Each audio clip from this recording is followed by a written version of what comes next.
आसार का पाकिस्तान और ख़ास तौर पे शहरी सिंध की अवाम, हमने अपने आप से एक वादा किया है और वादा ये है कि सच हम आप तक पहुंचाते रहेंगे और एक दफ़ा फिर अपने शहर को और अपनी कौम को, यानी कि जिस कौम से हम बिलोंग करते हैं, मुहाजिरों को हम उस खाई में नहीं गिरने देंगे जिसकी कोशिश कई सालों से की जा रही है। इस काविश में बहुत दिनों से हम लोग जंग लड़ रहे हैं। मैं, कासिम भाई, आज नदीम रिजवी भाई हमारे साथ नहीं है, वो कुछ काम में बिजी हैं, मगर हम बहुत दिनों से ये कोशिश कर रहे हैं कि हम आपको पैगाम पहुंचाएं। पैगाम पहुंचाना इसलिए इंपॉर्टेंट है कि कल आप ये शिकायत न कीजिएगा कि हमें पता नहीं था सच क्या है। इंसान को पता हो सच क्या है, वो गलत काम करे तो फिर वो अल्लाह के सामने खुद जवाब दे। मगर ये हमारा फर्ज है कि हम आपको एक दफा हकीकत बता दें और उसके बाद आप अपने कर्मों की, अपने किया के खुद जिम्मेदार हैं। तो मेरे साथ आज काजिम रजा भाई हैं। कैसे हैं काजिम भाई? ठीक ठाक हैं आप? खैरियत से हैं? अल्लाह का शुक्र, अल्लाह का शुक्र। अस्सलाम वालेकुम आज ऑल ऑफ आज यू। आप मुझे बहुत ज्यादा गुस्से में दिख रहे हैं। नहीं, मुस्कुरा के। मेरी शक्ल ही ऐसी हो गई है। एक एक कमीने आदमी ने लंदन में बैठ के मेरी शक्ल ही ऐसी कर दी है कि अब लगता है लोग समझते हैं हंस भी रहे तो गुस्सा है। स्माइल करे, स्माइल करे। एनीवेज, काजू भाई, आपने दो तीन पॉइंट्स आज हम डिस्कस करेंगे। हम अपने सुनने वालों को बता दें। एक पॉइंट तो जो हमारा पैगाम है अल्ताफियों को, मैं, हम माजिर नहीं कहेंगे, सारे माजिर भाई हैं हमारे, अल्ताफियों के लिए पैगाम है। और दूसरा, अल्ताफ हुसैन और कंपनी ने जो एक नया चोगा पहनने की कोशिश की है, जिसके अंदर वो अब सौलत भाई की उनको याद आ रही है, उनको पीपल्स पार्टी की बुराई लगने लगी है। इस सब पे भी बात करेंगे। और फिर आपने सुना होगा कि कल परसों उन्होंने दोबारा एक दफा फिर दो पैक लगा के पाक फौज को रिक्वेस्ट की है कि उनको मौका दिया जाए। तो ये सारे आज बहुत सारे पॉइंट्स हैं, कोशिश करेंगे 15-20 मिनट के अंदर इसको रैप अप करें। काजिम भाई, आपने वो बहुत अच्छा, मजे की बात ये हो रही है, before I hand over the floor to you, एक शुक्रिया मैं करना चाहूंगा उन लोगों का, उन साथियों का, कि जो हमारी आवाजें हक सुनकर इस बात को मान रहे हैं कि उनका जो कायद है अल्ताफ वो गलत है। और वो हमसे राब्ते में आ गए हैं। बहुत सारे लोग हैं, अमेरिका से, यूके से, कनाडा से, ऑस्ट्रेलिया से, जो हमारे राब्ते में आ गए हैं। वो कहते हैं कि अब हम इस आदमी के साथ नहीं चल सकते। और मैं देख रहा था काजिम भाई, टिकटॉक पर भी जो लाइव सेशन हो रहे हैं, अगर अल्ताफ हुसैन के आप देखो, तो उसके जो लोग अटेंड कर रहे होते हैं वो नंबर्स बहुत कम हो गए हैं, 3 डिजिट भी नहीं जा रहे अब तो। और दूसरी बात ये है कि क्या नाम है, उनकी जो व्यूज हैं वो भी बहुत कम हो गए हैं। 300-350 के करीब एक व्यू बनता है उनका। तो इसका मतलब वो टिकटॉक पे ही है, बाकी जगह तो है भी नहीं। तो इसका मतलब ये है कि इनकी बहुत व्यूज है और हम बहुत शुक्रिया करते हैं लोगों का कि जिन्होंने हमारी आवाज है आपको सुना। काजिम भाई, ये बताएं, ये जो पहली बात तो आप क्या मैसेज देना चाहेंगे, ये जो बच्चे कुचे अल्ताफी हैं उनको क्या मैसेज देना चाहेंगे? इससे शुरू करते हैं, फिर आगे बात को बढ़ाते हैं। यार मैसेज देखें, कल्ट को कोई मैसेज नहीं दिया जा सकता। ठीक है, जो बाकी बाशऊर लोग हैं वो कम से कम मुल्क के अंदर जो मौजूद है उन्हें तो सब कुछ मालूम है, अच्छी तरह से मालूम है। यहाँ पर लोग आगे बढ़ चुके हैं। 10 साल तो बाकायदगी से अलहदगी का ऐलान किए हुए अब होने को आ रहे हैं, 2016 से लेके 2025 तक। जहाँ पे इस वक्त यौम आज़ादी की तकरीबात हो रही हैं, वो पहले इक्का दुक्का एक नारा लग जाता था ना, बीच में पहुंच गए एमकेएम के फंक्शन में और एक नारे अल्ताफ लगा दिया, अब वो भी नहीं हो रहा। लोग हैं, शायद कुछ लोग हों जो मोहब्बत करते हों, वो घर पे बैठ गए, उन्हें पता लग गया कि भाई ये आदमी पागल हो चुका है। ठीक है, 26 जून को 27 जून को बल्कि इन्होंने ऐलान किया था पाकिस्तान से अलहदगी का, यूनाइटेड नेशन में जाने का और मुहाजिरिस्तान बनाने का। और जब ये बीमार थे, आपको याद होगा इससे पहले वाले में मैंने अल्ताफ भाई से कहा था कि देखिए अब मुकरिएगा नहीं, अब आपने मुल्क बनाना ही बनाना है, मुहाजिरों के लिए अलहदा खित्ता हासिल करना ही करना है, आप इससे पलटिएगा नहीं। आप देखें जैसे ही बीमारी से उठे पलट गए। ठीक है, इनको पता लग गया कि जो साथ में 20, 25, 50, 100 लोग हैं ना अमेरिका में, इंग्लैंड में, वहां से भी सब्सक्रिप्शन कैंसिल होना शुरू हो गई। जब ये बीमारी से उठे तो इनकी 400 रह गई थी सब्सक्रिप्शन। इन्होंने फौरन उस मंजन को लपेट के दोबारा से नए मंजन पे आ गए। नदीम रिजवी भाई पीपल्स पार्टी को और नस्ल परस्त सिंधियों को बहुत ज्यादा आड़े हाथों लेते हैं, उनकी व्यूअरशिप बहुत ज्यादा आते हैं व्यूज। अब ये नदीम रिजवी को फॉलो कर रहे हैं बेसिकली। और पीपल्स पार्टी और नस्ल परस्त, हंसने की बात नहीं है, हंसने की बात नहीं है। ये देखते हैं किसके व्यूज कितने आ रहे हैं, दानिश काजी के कितने व्यूज आ रहे हैं, मैं तो किसी गिनती में नहीं हूँ, नदीम रिजवी के कितने व्यूज आ रहे हैं। इन्होंने देखा कि नस्ल परस्तों को जब और पीपल्स पार्टी को जब रगड़ते हैं नदीम भाई तो व्यूज बहुत अच्छे आते हैं। तो इन्होंने फौरन जो है ना अब peoples party, anti peoples party का चोगा पहन लिया है, जबकि पीपल्स पार्टी जहां आज खड़ी है इसका वाहिद एक रीजन एमक्यूएम, अल्ताफ हुसैन की वो एमक्यूएम है जिसने 1988 में, जिस वक्त के पीपल्स पार्टी सिंध में अपनी सादा अक्सरियत नहीं रखती थी, आज उसे इस मकाम पे पहुंचा दिया है कि वो 2/3 मेजोरिटी से सिंध पर हुकूमत कर रही है। ये जो पूरे 40 साल में पीपल्स पार्टी को सपोर्ट कर करके यहां तक पहुंचाया है, इसका सेहरा अल्ताफ भाई के सर आता है। और आज वो पीपल्स पार्टी की मुखालफत कर रहे हैं क्योंकि आफाक भाई जो है वो खड़े हुए नंबर प्लेट पे, तो वो नंबर प्लेट पे बात कर रहे हैं। वो सारी चीजें जो कराची में मौजूद सियासतदान और मुहाजिर रहनुमा कर रहे हैं उसको फॉलो कर रहे हैं। खासतौर पे नदीम रिजवी को तो बहुत ज्यादा ही फॉलो कर रहे हैं। मैं देख रहा हूँ हर बात में उनके जो है ना, मुझे लगता है जैसे नदीम भाई बोल रहे हैं। तो काजिम भाई ये मुझे बताएं ना कि ये जो इनके लोग हैं, मिसाल है, कल मैं एक मुझे किसी ने कुछ फॉरवर्ड किया तो उसमें ये 3-4 जो अमेरिका में बैठे हुए लोग गालियां दे रहे थे, और आपने सुना होगा कि बहुत गंदी गंदी गालियां दे रहे थे। अच्छा, जब हम इनकी माँ बहन शुरू करते हैं तो होता क्या है कि हमें कुछ चमूने, या जो भी आप उनको लफ्ज दे दें, वो हमें समझाने की कोशिश करते हैं, अखलाक, तहजीब, फलां ढमाका। मैं उन उल्लू के पट्टों से सवाल पूछूंगा कि यार आप इनको क्यों नहीं समझाते? अब जब ये हमारी माँ बहन को गाली देंगे तो हमें नहीं पता कि रेहान हुसैन की माँ क्या करती थी, आतिफ शमीम की माँ क्या करती थी, उसका भाई क्या करता है, उसका छोटा भाई क्या करता है। सही है। अगर हम ये बताना शुरू कर दें कि अल्ताफ हुसैन की माँ कौन से चकले पे मुल्तान में कहाँ बैठती थी, आगरा में कहाँ बैठती थी, तो लोगों को बुरा लग जाएगा।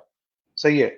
किसी ने किसी ने एक बात अक्सर कही कि दानिश भाई आपकी शक्ल मिलती है अल्ताफ से। तो मैं कहा हाँ, मेरे दादा जो थे वो जाते थे कोठे पे जहाँ अल्ताफ की माँ नाचती थी। सही है। और कर देते होंगे, मेरे दादा बहुत शौकीन पसंद आदमी थे, कर दिया होगा कुछ जब भी अल्ताफ की शक्ल हमारे खानदान से मिलती है। तो ये जो तवाइफे टाइप के लोग जो पाले हुए हैं अल्ताफ में, अच्छा इनको अमेरिका में कोई ऐसा तरीका नहीं है इनसे कहें अपना डीएनए चेक करा लें? कहीं ये तो इनकी माएँ जो हैं वो अल्ताफ के पास गई थी जब ये छोटे, उनके पैदा होने से पहले, कि ये पैदा हुए, इनको अपने बापों से मोहब्बत नहीं है, इनको अपने मजहब से मोहब्बत नहीं है, इनको पाकिस्तान से मोहब्बत नहीं है, इनको महाजिर से मोहब्बत नहीं है, इनको अल्ताफ से मोहब्बत है। तो ये कहीं ऐसा तो नहीं है कि जैसे कि हो सकता है कि इनकी माओ ने जो है वो रातें गुजारी हों, जैसे आजकल बहुत सारे राब्ता कमेटी के जो लोग हैं कहते हैं, जैसे अंबर नैन्सी ने कहा कि कासिम अली रजा की बीवी जाती है वहां पे। मुझे एक दो नाम और बताए हैं लोगों ने जिनकी बेटियों और बहनों के साथ गलीज हरकतें की हैं। मुस्तफ़ा अजीज आबादी की बीवी के साथ क्या हरकत की है, ये सब बातें हमें लोग बता रहे हैं इनके बीच के। हो सकता है कि जो 4-5 चमूने बैठ के कल गालियां दे रहे थे, हमारे तो हलाल खानदान से हैं, तो हो सकता है उनकी माएं पहले अल्ताफ की बिस्तर से होके गुजरी हो, जिसकी वजह से इतनी मोहब्बत करते हैं।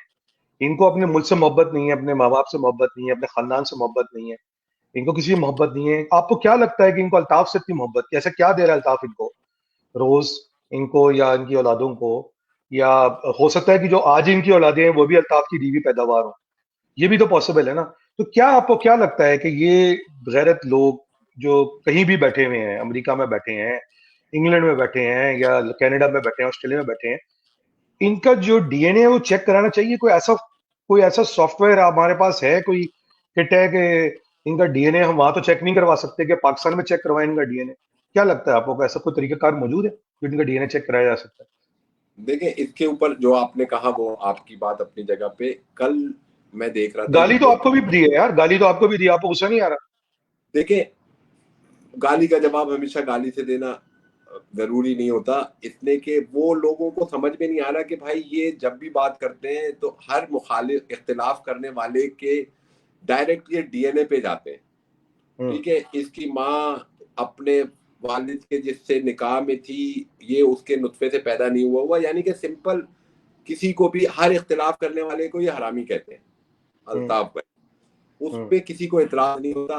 मैं नहीं कहता किसी को भी कुछ, मैं डायरेक्ट आ हम्म। जाता हूँ कि ये जो बैठ के अमेरिका से लाइव ब्रॉडकास्ट करी गई है, उसकी वजह क्या है?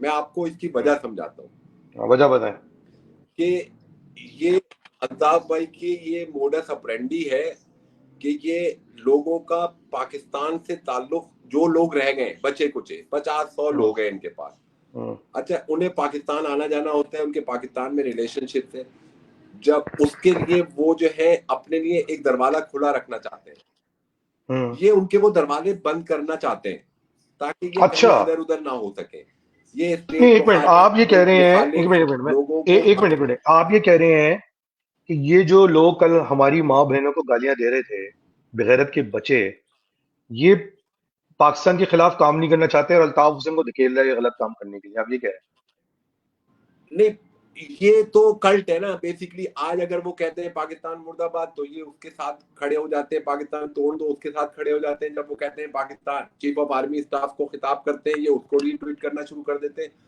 हैं। ये तो कल्ट है ना बेसिकली।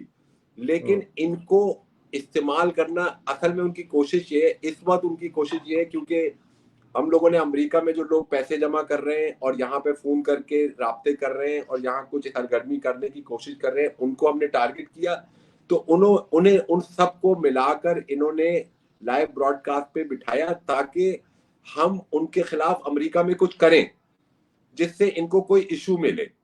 तो मैं ये पैगाम दे रहा हूँ कि भाई हम किसी मुहाजिर के खिलाफ नहीं जा रहे, हम आखिरी वक्त तक हर मुहाजिर को एक एक को, चाहे वो अल्ताफ हुसैन को साथ हो, चाहे वो अल्ताफ हुसैन से मोहब्बत करता हो या ना करता हो, और अल्ताफ हुसैन के लिए काम कर रहा हो, हम उसे आखिरी वक्त तक समझाते रहेंगे कि भाई तुम गलत कश्ती में सवार हो। हम उस कश्ती को में सवार नहीं थे, हमने वो कश्ती बनाई है 40 साल अपने खून से, ठीक है, और हम बता रहे हैं कि उस कश्ती से उतर आओ। ये शख्स इस काबिल नहीं है कि आप इसका साथ दो। ये आपको रोजाना समझ सुनाई नहीं दे रहा है, वो कह रहा है कि मुझे शहीद होने वाले कारकुनों की लिस्टें चाहिए। ये खुद शहीद होने से क्यों डरते अभी हैं? अभी आप यकीन करें, आप अभी यकीन करें, एक मैं इसका मुझे किसी ने फॉरवर्ड किया है, एक कारकुन है, कोई शहरी के नाम का कोई कारकुन है, उसने ब्रॉड पे अपना नाम लिखवाया, ये जो लिस्ट बना रहा है ये, तो दो दो लोग हैं उनका, हमने दो दो ऐसी मेरे पास आई हैं, उसमें से एक साथी कहता है इनका, कहता है यार आपने पहले अपना नाम तो लिखाया नहीं उस लिस्ट में, अपनी राब्ता कमेटी का नाम नहीं दिखाया, यानी कासिम का, मुस्तफा का, इन सब का। आप समझ रहे हैं वो पता नहीं कोई बॉस नाम का आदमी है, पता नहीं किस चीज का बॉस है। सही है, मुझे लगता है किसी चकले का बॉस है वो। हाँ, किसी चक्को कनाडा में चकला चला रहा होगा, उसका बॉस होगा वो। ऐसे नाम बॉस, पीडी, टीडी, ऐसे ऐसी भड़वों ही होते हैं ऐसे नाम, इंग्लिश में भड़वास, बकौल अल्ताफ हुसैन के। तो आपका जो कहने का मकसद ये है कि अब उस आदमी ने भी कह दिया कि यार हमारी क्यों ले रहे हो, खुद तो लिखाओ अपना नाम। अच्छा, कासिम रजा का क्या अपनी बीवी देने के अलावा भी कोई काम है, मतलब अल्ताफ हुसैन को अपनी बीवी के पहुंचाने में कमरे तक, उसके अलावा भी काम है? वो अपना नाम क्यों नहीं लिखा रहा भाई? उसकी तो एक फैमिली है ना पाकिस्तान में, उनके साथ मिलने के लिए आ जाए, वो क्यों नहीं आ रहा? मुस्तफा अजीजाबादी के जो भाई भाई हैं उनसे क्यों नहीं मिलने के लिए आ रहा? और एक पॉइंट मैं और बता दूं, ये नुत्फा ना तहकीक की जहाँ तक ये बात करते हैं ना, अल्ताफ हुसैन, तेरे बाप की मैंने तस्वीरें देखी हैं, उसकी हिस्ट्री मालूम की है, उसकी बस में था ही नहीं 13 बच्चे पैदा करना। ठीक है ना, 2 बीवियां थी ना, तो तेरे साथ 6-7 बहनवाई हैं। मैंने उसको, वो उस आदमी में इतना तुम पढ़ ही नहीं था कोई 7 बच्चे पैदा कर। समझे मेरी बात? तो मुझे नहीं लगता कि 7 के 7 बच्चे थे ना उस आदमी के, तो अपना डीएनए चेक करा। अच्छा, मैंने बड़ी तेरी तस्वीर देखी ना, गौर किया कि यार तेरी शक्ल तेरे बाप से मिलती है, वो मिलती तो नहीं है बिल्कुल। हमारे आप काजिम भाई अपने बाप की तस्वीर दिखाएंगे मिलती है, मैं दिखा दूंगा मिलती है, तेरे पता नहीं अपने बाप से शक्ल क्यों नहीं मिलती। तो तेरी बारी आने तक, जब तक तू पैदा हुआ होगा, तो उसकी तो सारी हवा निकल गई होगी।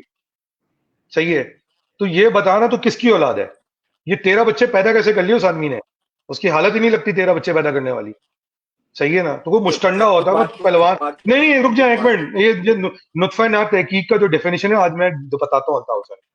अल्ताफ हुसैन नुत्फा ना तहकीक वो होता है जो तेरी शक्ल का होता है। ठीक है, तू जा जरा पहले अपना करा डीएनए, तूने देख अपनी मेडिकल रिपोर्ट नहीं दिखाई, तूने अपने बिल नहीं दिखाए, तूने अभी तक अपनी बेटी की तेरे से मिलनी है, अल्लाह ताला मेरी बच्ची को लंबी उम्र दे, उसकी जिंदगी अच्छी करे, तेरे जैसा बाप ना दे, मियां ना दे। अब कम से कम तू अपनी डीएनए रिपोर्ट दिखा दे निकाल के हमें, कि तेरे बाप में तो 13 बच्चे पैदा करने की हिम्मत नहीं थी। सही, तो तू कैसे पैदा हो गया? और अभी तक मुझे समझ नहीं आ रही है, मैंने वो घर देखा है 90 का जहाँ ये रहता था, वहां जब ये कार्रवाई डलती थी तो ये होता कहाँ था उस टाइम पे? सही है, बड़ा शौक है ना तुझे गालियां देने का, तुझे जवाब दे रहे हैं। जो लोग हमारी बात सुन रहे हैं, इनको समझाया है कि दो काम नहीं करो, पाकिस्तान के खिलाफ बात ना करो और हमारी माँ बहन पे ना जाओ। सही है। काजिम भाई जवाब नहीं दे सकते, मैं जवाब दूंगा। सही है, पुट लो जो पुटना है तुमने, ठीक है ना। और एक आखिरी बात सुन लो, जिसपे अब हम अपना टॉपिक चेंज करेंगे, उस पर आएंगे।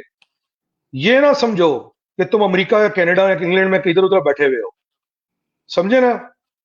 मैंने पिछले दिनों एक बात बोली है, किसी का कुत्ता भी होगा ना, उसका पिल्ला भी होगा पाकिस्तान के अंदर, वो भी जवाब दे है। अगर किसी ने पाकिस्तान के दुश्मन इदारों के साथ मिलकर काम करने की कोशिश की, खुदा रसूल की कसम है, आप नस्ल बढ़ाने के काबिल नहीं रहोगे। खुदा रसूल की कसम खा रहे हैं, कान खोल के सुन लें सारे। अगर अल्ताफ हुसैन की बातों में आके तुम लोगों ने अपनी जिंदगी तबाह करी, और अभी भी वक्त है, पीछे हट जाओ, हमें बताओ कि कौन लोग हैं ग्राउंड पे, वो लोग जो हमसे राब्ते कर रहे हैं। हमने उनको मैसेज दिया है मैंने, कि आप मेरी माँ बहन को या काजिम की किसी को माँ बहन को गाली न दें, आप जो आपने हमारी सियासत में बात करनी है करें।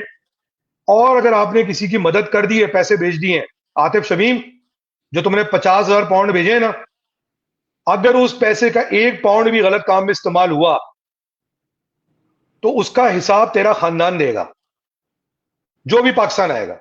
कान खोल के सुन ले, इसको तू धमकी ले, इसका स्क्रीनशॉट ले, इसकी रिकॉर्डिंग ले।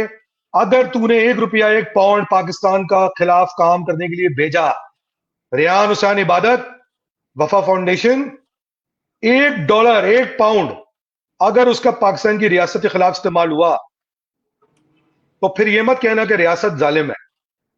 मैं रियासत के ब्याह पे बात नहीं कर रहा, मगर मैं देख रहा हूं रियासत तुम जैसे कम जरफों के लिए क्या कर रही है दूसरे इलाकों के अंदर। समझ गया मेरी बात। तो काजिम भाई आगे चलते हैं। सौलत अच्छा, भाई का जो टॉपिक है आजकल, ये सौलत भाई की बड़ी तकलीफ उठी है इनको। थोड़ी सी तारीख बताएं काजिम भाई, सौलत भाई का वाकया, आप उस दौर के साथी हैं, आप उस इलाके के रहने वाले हैं, थोड़ा तारीख बताएं उस दौर की। क्या देखिए क्या मेरा पर्सपेक्टिव है। मेरे मेन रोड जो हमारी है ना, इसी रोड पे अगला यूनिट जो है ना, वो सौलत का है ना। हम्म। और जो भी कुछ हुआ 94, 95, 96 में, 97 में, सौलत मिर्जा पाकिस्तान से निकलकर श्रीलंका से होता हुआ हेयर एंड देयर करता हुआ साउथ अफ्रीका पहुंच गया। साउथ अफ्रीका में, और ये ऑन द रिकॉर्ड बातें, ये सारी की सारी मैं प्रूव कर सकता हूँ जिसको चाहिए। साउथ अफ्रीका के अंदर आकर अल्ताफ भाई के एक नुमाइंदे ने कहा कि आप लोग नाम लिखवाएं, अपनी तैयारी करें, आप लोगों ने एक मुल्क जाना है। सौलत आप ये मिर्जा ने डॉक्टर पूछा सफदर कि बाकरी की कहाँ बात जाना कर रहे है, हैं। ये नॉर्थ साउथ। आप डॉक्टर सफदर सफदर बाकरी बाग, की बात कर रहे हैं। मुझे मैं नाम लूंगा ना, डॉक्टर सफदर बाकरी ने इनसे जी हाँ, बोला ये सफदर आगे। बागरी की बात। ठीक है। हम्म। ठीक है। और नॉर्थ इस्लामाबाद के जितने लड़के थे, उन तमाम लड़कों ने इंडिया ट्रेनिंग के लिए जाने से मना कर दिया। तो उनसे कहा गया कि जनाब आप फिर कारकुन नहीं है, आप हमदर्द हैं, आप लिख के दे दें कि आप कारकुन नहीं है। उसने लिख कहाँ के दे जाने के दिया लिए? कि मैं इंडिया इंडिया हमदर्द भेज हूँ। रहे थे, इंडिया भेज रहे थे ये उसको लोग।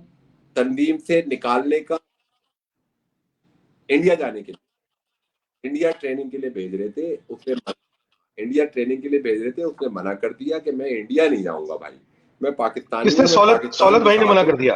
और सौलत भाई ने मना कर वो दिया। वहां पे साउथ अफ्रीका में ही डिटैच हो गया। उसका सर्कुलर निकला बाकायदा कि सौलत मिर्जा का एमक्यूम से कोई ताल्लुक नहीं। सौलत भाई ने ठीक मना है। किया, ऑन द ठीक है। रिकॉर्ड बात है। और एमक्यूएम ने उसका सर्कुलर निकाला 1998 में कि वो सौलत मिर्जा का एमक्यूएम से कोई ताल्लुक नहीं। ठीक है। ये वाकया केई के मैनेजिंग डायरेक्टर का हो चुका था, यहाँ पे खत्म हो चुका था एक तरीके से। जो भी कुछ होना था ऑपरेशन में, जो जाने जानी थी, अब्दुल्ला शाह के भाई, अल्ताफ भाई के भाई, केई का मैनेजिंग डायरेक्टर, एक लंबी लिस्ट है उस दौर की। और वो सारे के सारे केस अनसॉल्व हैं आज तक। और उसके बाद सौलत मिर्जा बिल्कुल आराम से अपनी वालदा की बीमारी में पाकिस्तान आ गया। जब वो पाकिस्तान आ गया तो फिर उससे राब्ता किया गया। राब्ता किसने किया ये आपको अच्छी तरह मालूम होगा। बहरहाल अल्ताफ भाई के बिहाफ पे उससे राब्ता किया गया। और नहीं, वो यहाँ पे आ गया, यहाँ पे उसने उनका इलाज वगैरह कराया। उनकी डेथ हुई या नहीं हुई मुझे याद नहीं है। उसके बाद वो वापस यहाँ से निकल के बैंकॉक चला गया। बैंकॉक जब पहुंच के महीने भर वो रुका हुआ था और वो आगे निकलने के लिए अपनी तैयारी कर रहा था किसी एजेंट के जरिए से, तो अल्ताफ भाई ने उससे राब्ता किया, जाती तौर पे बात करी, किसी उनके साथ बात करी, लेकिन जाती तौर पे अल्ताफ भाई ने बात की और उससे कहा कि तुम वापस कराची जाओ। ये वो जमाना है अच्छा। कि जब पीपल्स पार्टी थे इनके मुज़ाकरात चल रहे, ओके। और वो कराची एयरपोर्ट पे जब, तो वो गिरफ्तार हो गया। जब वो गिरफ्तार हो गया उसके बाद 1-1.5 साल में इतना फास्ट केस कोई मर्डर का नहीं चला कि प्राइमरी अदालत से, लोअर अदालत से होता हुआ, हाई कोर्ट से होता हुआ, सुप्रीम कोर्ट तक से सजाए मौत एक के बाद एक वो फैसले आते गए। विद इन 2 ईयर उसकी सजाए मौत का फैसला आ गया था। आप याद रखें कि दौलत मिर्जा सजा मिलने के बाद 17 साल जेल में रहे। 17 साल उसने अपनी असीरी काटी है। 14 साल सजाए मौत का, अगर कैदी को सजाए मौत से अगर उम्र कैद में तब्दील किया जाए तो 14 साल के अंदर वो बाहर आ जाता है। 2000 से लेके 2016 तक मुसलसल उसमें एक डिक्टेटर का दौर भी शामिल था, जो कि इनका बिल्कुल बड़ी फ्रेंड था, परवेज मुशर्रफ, जिससे इनका याराना था, जिससे इनकी बहुत अच्छी बातचीत थी, जो इनको किसी बात को टालता नहीं था, जो इनसे लंदन जाके भी मिला। उस दौर में इन्होंने उससे इसकी सजाए मौत माफ नहीं करवाई, और आखिरकार जब बिल्कुल चीजें हाथ से निकल गई और एपीएस का वाकया हो गया और मुल्क में दोबारा से मॉरिटोरियम हटा फांसियों पे से, तो इन्होंने दौलत मिर्जा को पेश किया है बाकायदा कि भाई इसे भी फांसी लगाओ, और उस पे से एक हाथ मिनट उठा एक लिया। मिनट ये एक मिनट सारी एक बातें मिनट एक मिनट रिकॉर्ड एक पे मिनट, हैं। रुक जाए रुक जाए और रुक जाए। आप ये कह रहे हैं, दो सवाल उठ रहे हैं आपके इस स्टेटमेंट में। मैं देखें इसलिए समझेंगे, जरा सुनने वालों को समझ में आना चाहिए। पहला सवाल आप ये कह रहे हैं कि इनको जब वो निकल गए, थाईलैंड पहुंच गए, तो बैंकॉक एयरपोर्ट से वापस पाकिस्तान बुलाया गया। पहली बात तो आपने यही कही, समझने वाली। और दूसरी बात आपने ये कही कि एपीएस के वाकये के बाद जब एक एनडीसी बनी, या वो एक नेशनल एक्शन प्लान बना, उसके तहत दौलत मिर्जा को फांसी के लिए अल्ताफ हुसैन ने प्रेजेंट किया। ये बिल्कुल मतलब, बिल्कुल बिल्कुल। तो आप पहले मुझे वापस बताओ उस क्यों दौर में बुलाया? कौन से मैं कह रहा हूं किसी पॉलिटिकल पार्टी के सिर्फ इसीलिए बुलाया कि वो उसने साउथ अफ्रीका के अंदर इंडिया जाने से इनकार कर दिया था। उसने अच्छा। मुखालफत करी थी ना, उसने इंडिया जाके ट्रेनिंग हासिल करने से इनकार कर दिया था। इस वजह से वो वापस आ गया था पाकिस्तान, और चीजें सारी कूल डाउन हो चुकी थी। आपकी यहाँ पे हुकूमत कायम हो चुकी थी। मुस्लिम लीग की हुकूमत में आपके मिनिस्टर थे खालिद भाई, उस वक्त जिस वक्त के वापस आए, उस वक्त मुस्लिम लीग की हुकूमत में हमारे 2 मिनिस्टर थे जिस वक्त दौलत मिर्जा एयरपोर्ट पे उतरा है। और मतलब वो गिरफ्तार हो गया, उस पे सजा, उसको सजा हो गई। सजाए मौत पे अमल दरामद के वक्त बाकायदा पार्टी ने, अल्ताफ भाई ने शादेब खानदादा के प्रोग्राम में, फारूक सत्तार ने टीवी पे बैठ के शादेब खानदादा के प्रोग्राम में बाकायदा दौलत मिर्जा को डिसओन किया है। हमारा इससे कोई ताल्लुक नहीं है, हमने इसे 1997 में निकाल दिया। आज ये किस मुंह से रो रहे हैं? मैं यकीन करें कि अगर ये मौजूद होते तो इनका प्लान यही था कि किसी तरीके से मजीद मुहाजिर नौजवानों को फांसी पे चढ़वाया जाए, जो अब इस वक्त अपने घरों में आराम से बैठे ना, इसमें से 8-10 को ये फांसी लगवा चुके होते अभी तक, अगर ये मौजूद होते। और जिनको बहुत शौक है ना कि पुराना दौर बहुत अच्छा था, तो जरा उस वक्त के शालिद खानदादा के प्रोग्राम उठा के देखें, जिस वक्त एमक्यूएम का कोई नुमाइंदा बैठता था ना, हैदर अब्बास रिजवी जब आके प्रोग्राम में बैठते थे 2015 में, तो 2010 में 3000 टारगेट किलिंग, 2011 में 2000 टारगेट किलिंग, इस तरह के टिकर चल रहे होते थे। पूरी की पूरी एमक्यूएम और मुहाजिर कौम को टारगेट किलर बना दिया गया था।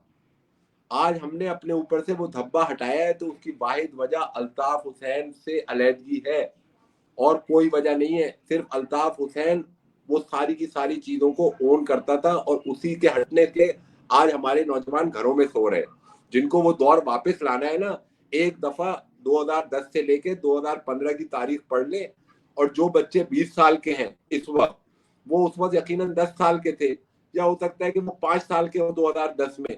जरा शादेब खानदादा के सारे प्रोग्राम ऑनलाइन पड़े हुए, जरा खोल कर देख लें हिस्ट्री के, जो जिनकी उन्हें बहुत ज्यादा चमूनों को पाकिस्तान में ख्वाहिश दौड़ रही है ना कि अल्ताफ हुसैन का दौर वापस आ जाए, उस दौर की स्टोरियां उठा के पढ़ लें कि मुहाजिर नौजवानों पे की खालें बाकायदा उतारी गई हैं लियारी के अंदर गैंग वॉर के लोगों ने, और अब उसके ऊपर एक दिन की ज्यादा से चौधरी ज्यादा तनवीर, आधे दिन की।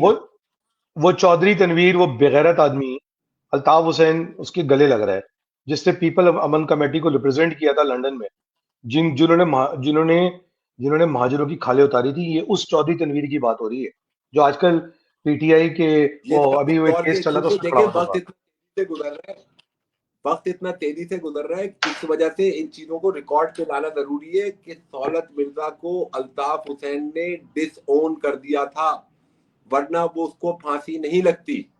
इसलिए कि आपके 8 senator, 22 MLA, 25 MLA, 52 MPa, governor उस वक्त सीटों पे मौजूद थे जिस वक्त के आपके दौलत मिर्जा को फांसी लगी है। आज तो ये एक कह रहे हैं कि जी एक मिनिस्टर। जी जी कंप्लीट करें। बोले बोले। मैं सिर्फ एक चीज रिकॉर्ड कर, दो तीन चूंकि आपने रिकॉर्ड की बात की है, तो मैं एक बहुत सीनियर रहनुमा से एमकेएम के मिला, तो उन्होंने मुझे बड़े वसूख के साथ ये बात बोली कि 1994 के अंदर आर्मी ऑपरेशन खत्म हो गया, और उसके बाद जो ऑपरेशन था, बल्कि उन्होंने मुझे बताया कि डीजीएमओ, आप डिक्टेटर कह रहे हैं मगर मैं उनकी बड़ी इज्जत करता हूँ, जनरल परवेज मुशर्रफ साहब की, तो मरहूम अल्लाह ताला को मगफरत फरमाए, उन्होंने ऑपरेशन बंद किया था जब वो डीजीएमओ थे, बेनजीर को कह के कि जी हमें कुछ के अंदर नहीं मिला, हम ऑपरेशन बंद कर रहे हैं। फिर, और ये मैं वो सीनियर रहनुमा की बात कर रहा हूँ, बहुत सीनियर रहनुमा, उसके बाद उन्होंने ये बताया मुझे, और मैं हल्फन बोल रहा हूँ, अगर वो सुन रहे होंगे तो वो सुन लें, हो सकता है सुने वो उस प्रोग्राम को। और मैं उनको भी ये दाद दिला दूं कि हमारी एक जमाने में जेबीआर में मीटिंग हुई थी, बस ज्यादा मैं कुछ नहीं कह रहा फिलहाल। फिर उन्होंने ये बताया कि जी आपका जो है, आपका बेनजीर ने फिर नसीरुल्लाह बाबर के थ्रू ऑपरेशन स्टार्ट करवाया। उन्हीं साहब ने मुझे एक और चीज बताई कि 2013 और 14 में एक 200 एक लिस्ट थी को 250 कारकुनों की, वो दी गई, सही है, और ये खुद दी, इनको दी गई, तो इन्होंने खुद उसमें से कहा भी कई कारकुनान तो उसमें पाकिस्तान में नहीं है। उसके बावजूद भी 100 कारकुनान ऐसे थे जिनकी लिस्ट अल्ताफ हुसैन ने खुद नेशनल एक्शन प्लान के टाइम पे इदारों को दी है, 135 खुद 135 लोगों की लिस्ट। वो लिस्ट बड़ी आई थी, उन्होंने कहा भाई इसमें से ये नाम आप निकाल दें, ये तो कोई साउथ अफ्रीका में इधर मर गया, उधर मर गया, भाग गया, हो गया। 135 लोग जो कराची में मौजूद थे, उनकी लिस्ट अल्ताफ हुसैन ने अपने हाथों से दी है उस वक्त नेशनल एक्शन प्लान के तहत। और वो लड़के थे जो अल्ताफ हुसैन के काबू से बाहर निकल गए थे, सही है। ये जो आज लड़कों के अंदर कीड़ा काट रहा है ना, वो सुन ले, मैं गवाह हूं, मैं हल्फन बोल रहा हूं आपको, मैं नाम ले लूंगा, बोले ज्यादा बोलेंगे ना तो जो इनके एक भाई हैं अरशद हुसैन, अजमान में क्या करने आए थे, और उधर किन 3 सीनियर साथियों को अंदर आने से रोका गया था, और वो रोए मेरा पांव पकड़ के कि हमारे साथ ये क्या जुल्म हो रहा है, हमसे ला ताल्लुकी क्यों की जा रही है। मैं उन कारकुनों को बोल रहा हूं, खुदा का खौफ करो, तुम भूल गए, तुम लोग बिल बिला के रो रहे थे, और मुझे कहा गया था कि इनको अंदर नहीं आने दो, और फिरौन बने हुए थे, और मैंने तुम्हें अंदर करवाया था उनमें से 2 कारकुनों को, और उन्होंने अरशद हुसैन को क्या बोला था, और तुम्हारी आंखों में क्या आंसू नहीं थे। ये वो कारकुन थे, ऐसे ऐसे कारकुन बताता हूं काजिम भाई। दुबई में एक ऐसा कारकुन भी है जो वहां से भागा, वो मुझे एक दफा कहता है कि भाई भाई कान में कहेगा तो हम यूं कर देंगे।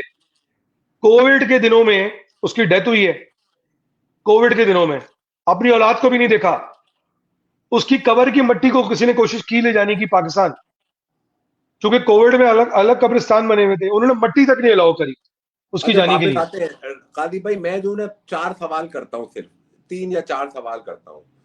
दौलत मिर्जा शोहदा कब्रिस्तान में दफन क्यों नहीं है? ये बात सवाल नंबर 1। ये कह रहे ना शहीद हमारा, शहीद हमारा, शहीद, तो उस वक्त तो बाकायदा 90 पे विजिल होती थी और शोहदा कब्रिस्तान में शहीद दफन होते थे। बिल्कुल सही है। दौलत मिर्जा की के जनाजे में उस वक्त अल्ताफ हुसैन की एमक्यूएम से किन लोगों ने शिरकत करी? उन लोगों के नाम बता दें। दौलत मिर्जा की लाश को रिसीव करने के लिए एमक्यूएम के किन लोगों को भेजा गया? मैं छोड़ देता हूं पूरे माजी को ना, सिर्फ उसकी जो शहादत थी उस वक्त कोई मुझे ये बता दे कि वो जो है ना ऑफिशियली कहीं अनाउंस नहीं था कि जनाजे में नहीं जाना, लेकिन जो कारकुन अपनी मर्जी से उसके जनाजे में गए, ऐसा नहीं कि नहीं गए, इसलिए कि लोग उससे मोहब्बत करते थे, वो हमारा हीरो था, ठीक है, तो उसके जनाजे में बहुत से अफराद गए। मैं उस वक्त कराची में मौजूद नहीं था, लेकिन बहुत से अफराद गए। ये बता दें कि इनका कौन सा नुमाइंदा जिस एमक्यूएम के बानी अल्ताफ हुसैन है, जो अल्ताफ हुसैन वाली एमक्यूएम उस वक्त बरसर इक़्तिदार थी, जिसका गवर्नर था, जिसके एमएनए थे, जिसके एमपीए थे, वो जो सारा का सारा क्रेडिट ये हर तकरीर में अपनी लेते हैं, उनमें से किन लोगों को सौलत मिर्जा के जनाजे में भेजा था? बल्कि चौधरी असलम के लिए विजिल कराई गई लंदन में। हाँ, सौलत मिर्जा के लिए कराई, सौलत मिर्जा के लिए कराई किसी ने विजिल। तो ये जो है ना, ये तारीख को दुरुस्त करना जरूरी है। इनका काम ये मेरे ख्याल में आपने ही मुझे कहा था ना कि वो डायन होती है जो अपने बच्चों को खाती है। हाँ, तो मैं बहुत ज्यादा हार्ड अल्फाज आपको पता है इस्तेमाल नहीं करता हूँ, लेकिन बहरहाल हमारे भाऊ जो है ना, भाऊ है, और वो जो है ना, उनको मजा आता है। जितनी शहादतें होंगी मुहाजिर नौजवानों की, उनकी लीडरी चमकेगी। यही उनकी सियासत है और यही उनकी सियासत थी। मगर ये सियासत का खात्मा हो चुका है अल्ताफ भाई, आपको मैं बता रहा हूँ, इस सियासत का खात्मा हो चुका है। अब आप जो है ना, अल्लाह से माफी मांगे सिर्फ, और मजीद देखिए आप ये मैं हाथ में तस्बीह पकड़ता हूँ। मैं अल्लाह से हर रोज माफी मांगता हूँ कि मैंने जितने साल भी इसके आदमी का साथ दिया। अल्ताफ हुसैन, अगर तुझे ये तस्बीह नहीं मिलती ना लंदन में, बता, हम भिजवा देंगे तुझे। ये आखिरी अयाम शुरू हो गए, अल्लाह से माफी मांग। तू देखे, मुझे समझ नहीं आती कासिम भाई, लोग इसको आज भी मैं सुनता हूँ, एक दो ब्रॉड पता नहीं कहां से पकड़ के ले आते हैं। सही है। तो भाई, ये वो आदमी है, आप खुद बता रहे हैं ना, ये वाकयात, ये कोई अच्छे इंसान, अच्छे रहनुमा की निशानी है? इस आदमी ने अजीम तारिक को थप्पड़ पड़वाए, शहीद को, जब वो आखिरी दफा जेल गए। किससे अभी जिंदा पड़वाए? बैठे हैं वो तमाम अफराद, वो जिंदा बैठे हैं, बैठे वो हैं, चेयरमैन बने हुए एमक्यू पाकिस्तान के, जिन्होंने थप्पड़ लगाए थे। सही है, जिंदा बैठे। सही है, वो जिंदा बैठे हैं। इमरान फारूक की शहादत का केस आज भी अल्ताफ हुसैन के नाम पे है। सलीम शहजाद, लोग कुछ भी गए, उसने पूरी एमक्यूएम रन की थी एक जमाने में। वो किस बेकसी के आलम में, उनकी तो कब्र के लिए पैसे अरेंज किसी और ने करके दिए, किसी चौधरी साहब ने। ठीक है। तो भाई, तुम किधर हो? आज इमरान फारूक की फैमिली ये कल कह रही थी कि हमें पैसे दे, हम शोधा को, खानदानों को पहुंचाएंगे। यकीन करें काजिम भाई, मेरे पास बड़ी बावसूख जराए से खबर आई है किसी के, जब शोधा की घर की माओ बहनें पैसा मांगती हैं, तो अरशद हुसैन, मैं बताऊं कि तू उनसे क्या मंगवाता है? बताऊं मैं? बेगैरत आदमी, कौन सी तस्वीरें मंगवाता है तू उन माओ बहनों की? 20,000 रुपए, 25,000 रुपए में वो कितनी मजबूर होंगी, चूंकि तो उनके बेटों को, उनके घरानों को तुम लोगों ने तबाह कर दिया। ये सुन लो, वो लोग जो आज जाने देने के लिए जा रहे हैं, 20-25 हजार रुपए के लिए तस्वीरें मंगवाई जाती हैं। बेगैरती की कोई इंतहा है? मैं बताऊं सफिया बाजी की बेटी के साथ क्या किया है अल्ताफ हुसैन ने? इमरजेंसी डिनाइल देती फिर रही है, मगर इमरजेंसी ने क्या बताएंगे बातें?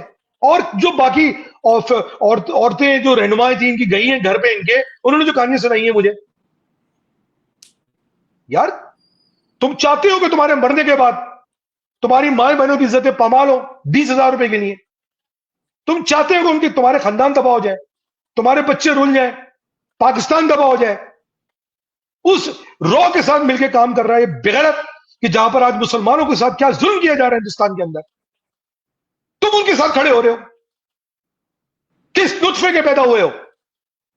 लानत तुम लोग की शक्ल पे, कि तुम ना पाकिस्तान के साथ हो, ना इस्लाम के साथ हो, ना महाजिर के साथ हो। बेगैरत लोग। और हमारा आखिरी बात ये करते हैं काजिम भाई, सौलत भाई, ये जो लोग बहकने को तैयार है, अब सब छोड़ो यार, कि बेटी नहीं आ रही मिलने, कौन सा बीमार हुआ है ये, सामने आ गया। देखे, हाँ, बीमारी पे मैं बता दूं, ये बात इंपॉर्टेंट है। हाँ, छूटा आदमी है पैसे ऐंठने के लिए, बेगैरत। कल मैंने ब्रॉडकास्ट के अंदर बाकायदा सुना, और आप लोग भी सुन सकते हैं, कल जो वो मेरी आवाज सुना हुआ, उसमें कहा कि जी वो जो खांसी में भी गया जाता है ना, कोई खांसी नजला जुकाम में भी जाता है तो उसका पूरा चेकअप होता है। और हमने कहा कि अब आप हॉस्पिटल आ ही गए तो अब आप अपना पूरा चेकअप करा ले। तो खुद एक्सेप्ट कर लिया कल के ये बीमार नहीं थे। कल मैं आपको उसकी क्लिप भेज दूंगा, उसमें बाकायदा एक्सेप्ट किया है कि बीमार नहीं थे, नजला जुकाम खांसी छोटी सी बीमारी में गए थे, तो हमने सोचा कि क्योंकि बहुत थक गए तो सारा चेकअप हो जाए तो बेटर है, और सिर्फ इनके चेकअप हुए और खून की बोतल चढ़ी है क्योंकि इनके रेड ब्लड सेल कम आ रहे थे और ये वापस आ गए। He was not sick. ये कल ऑफिशियली एक्सेप्ट कर लिया है। कल मैं अभी आपको क्लिप भेज दूंगा उसकी, भेजें, आप भेजें, दुनिया को दिखाएं। या मैं ट्वीट कर दूंगा। दूसरी दूसरी बात, इनके लोग ये कान खोल के सुन रहे हैं, तुम्हारे कायद की कोई औकात नहीं है। कोई किसी का फर्क नहीं पड़ता कि अल्ताफ हुसैन को कौन क्या गाली दे रहा है या क्या सच बता रहा है। No one gives a damn about him, useless man. England के लोग भी कहते हैं, मैं कह सकता हूं कि मैं नेशनल नहीं हूं, इंग्लैंड के लोग भी कहते हैं हम परेशान हैं इस बेगैरत आदमी से, मगर उनके कानून की इजाजत नहीं देते कि इसको साथ तुमने इमरान फारूक को कत्ल करवाया इंग्लैंड के अंदर, तुम बाकी लोगों की पर्चियां दोगे, सुपारियां दोगे। लानत तेरी शक्ल पे अल्ताफ हुसैन, तो दूसरों को भड़वा बोलता है, तो खुद भड़वत गिरी की इजाजत दे। जवाब मेरा नुत्फे वाले सवाल का, अच्छा, कहां आप से मेरे तेरे को अब्बा इसको के लाइक ताकत थी करते तेरे बच्चे पैदा करने की? हाँ। इसको लाइक करते। व्हाट कोई द लाइट नहीं हेल, होगा इस बेगैरत गेड़े के साथ। अब यही जबान इस्तेमाल होगी। व्हाट द बेटी का है व्हाट तेरी? द हेल बेगैरत यू, किधर है तेरी बेटी? बता, तेरी बेटी का है? What the hell you TikTok, what you the bloody you bloody भड़वास। टिकटॉक वालों, अगर तुम सुन रहे यू हो, तुम्हें भड़वास बोला अल्ताफ हुसैन ने, और सन तुम ऑफ उसके बाद भी इस बेगैरत को पिंप। अलाउ कर रहे हो टिकटॉक चलाने के लिए। पानल लुब्बे लुबाब इस वक्त मुझे जो नजर आता है ना, मैं सुनता हूँ पाबंदी से ना, बहुत मुश्किल काम है अल्ताफ भाई की अब तकरीरें सुनना, लेकिन मैं सुनता हूँ, मैं एक्सेप्ट करता हूँ। ठीक है, उसको 2-2.5 घंटे सुनना बड़ा मुश्किल काम है, लेकिन मैं उसको मल्टीप्लाई बाई 2 करके सुन लेता हूँ ना। वाहिद जो इस वक्त इनका मतमे नजर है ना, वो है 3 पॉइंट। इसके अलावा $3 के अलावा इनको कुछ समझ में नहीं आ रहा। ये खुद कह रहे हैं 117 लोग इस वक्त टिकटॉक पे ये सारे सब्सक्राइब करें 3-3 पॉइंट की। अरे भाई शोहदा 100 चाहिए ना, जब 117 लोग आपके टिकटॉक पे मौजूद हैं। आज तक इन्होंने टिकटॉक पे लाइव लोग मौजूद होते हैं ना, उनसे ये नहीं कहा कि भाई तुम लोग शोहदा के नाम ओवरसीज में आपके 100-150 लोग मौजूद है, उनके नाम लिखाओ। दुबई एमिरेट्स की फ्लाइट से टिकट बुक करो, साथ उनके बैठो, 100 लोगों को शहीद कराने के लिए आप बैठ के ओवरसीज से लोगों को लेके आ जाओ यार। क्या मसला है? हाँ, वो भी तो मुहाजिर ही है ना यार, अरे आपने मैं एक और आइडिया कराची दे रहा वाले हूँ मुहाजिर क्यों मरवाना काजिम भाई, मैं एक और आइडिया दे रहा हूँ। जाओ हिंदुस्तान घुसो और हिंदुस्तान को कहो तुम्हें वाघा बॉर्डर पे छोड़े। जिहाद लड़ना ना तुमने, आओ, तुम्हारा इंतजार कर रहे हैं यहाँ पे। ये है ना चाय। नहीं नहीं, 100 लोग ओवरसीज के लोगों के नाम लिखे, दुबई आए, दुबई से साथ बैठ के जहाज में आए, वहां से फिर इनके साथ सारे सहाफी भी मिल जाएंगे। चलो भाई शहीद होने जा रहे हैं 100 लोग, अल्ताफ हुसैन और 100 कारकुन शहीद होने कराची जा रहे हैं। यार आपको कुछ नहीं कहा जाएगा, आप आ जाओ, जरा बन तो जाओ ना, मर्द के बच्चे तो बन जाए। इसलिए कि अभी आपने पाकिस्तान तोड़ रहे थे, आप मुहाजिरिस्तान बना रहे थे, आप पलट गए। अब जब 100 नाम होंगे नहीं या हो जाएंगे, फिर आप कहोगे नहीं मुझे शहीद नहीं कराना, जिसे शहादत चाहिए वो शहीद हो जाए, और जिसे शहीद नहीं होना है वो $3 दे दे। मतलब एंड के ऊपर $3 की कहानी है, इससे आगे की नहीं है। मैं ही बता दूं, ये कहानी $3 से शुरू होकर यार $3 पैसों पे के खत्म लिए होने वाली अल्ताफ हुसैन है। इतनी ये तुझे कि मजबूरी है ना, पैसों की इतनी मजबूरी है, तो एक काम कर, एक आइडिया देते हैं तुझे। तो ट्रैफिकलर स्क्वायर में जाया कर शाम को ना, वो मैंने देखा है वहां लोग ना म्यूजिक व्यूजिक बजाते हैं, तू वहां खड़े होकर तमाशा शुरू कर दे। तू नाचेगा ना तो ज्यादा कमा लेगा तू वहां पे, मजाक नहीं कर रहे तुझसे। और साथ में ना कासिम अली रजा को मुफ्त मुफ्त अजीजाबादी को भी रख लेना नचवाने के लिए वहां, ठीक है ना? बहरहाल काजिम भाई कंप्लीट करेंगे, काफी हमारा टाइम ओवर हो गया। बहुत शुक्रिया हाँ, आपका। आखिरी पैगाम ये देखें, मैं बार बार ये बात बोल रहा हूँ, एक लीडर को अच्छा इंसान, अच्छा मुसलमान, अच्छा पाकिस्तानी, और इस केस में अच्छा महाजिर होना चाहिए। ये जो वाकयात हम आपको बता रहे हैं, इससे साबित हो जाता है अच्छा इंसान तो है नहीं। मौत के मुंह में बैठा अल्लाह को याद नहीं कर रहा, शैतान को याद कर रहा है, मुसलमानों के दुश्मनों से मदद मांग रहा है, ये अच्छा मुसलमान भी नहीं हुआ। चूंकि पाकिस्तान के दुश्मनों से मदद मांग रहा है और पाकिस्तान के दुश्मनों को अपना अलाई कह रहा है, तो ये अच्छा पाकिस्तानी भी नहीं है। और फिर ये सिंधु देश का कायद बना बैठा हुआ है, तो ये अच्छा महाजिर भी नहीं है। तो उल्लू के पठो, तुमने इसमें क्या देख रहे हो? अपनी क्यों जिंदगी बर्बाद कर रहे हो? अपनी नस्लें आने वाली तबाह कर रहे हो? सोच लो, अभी भी वक्त है, इससे पहले देर हो जाए। दानिश काजी को, काजिम भाई को इजाजत दीजिए। अपने गिरदोनवा का ख्याल रखिए, पाकिस्तान दुश्मनों पे नजर रखिए। पाकिस्तान है तो हम हैं, आप हैं, पाकिस्तान की फौज है तो हमें आप हैं, पाकिस्तान कायम और दायम रहे। और उन लोगों के जो कमजोर करने की कोई भी कोशिश करते हैं, अल्लाह ताला उनकी आगे आने वाली नस्लों को तबाह, बर्बाद और रुस्वा करे। इसी के साथ दानिश काजी काज़मी को इजाजत दीजिए। पाकिस्तान जिंदाबाद, जय मां।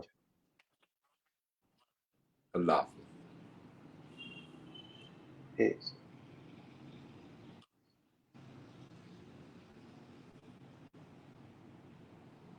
ये हाँ जी।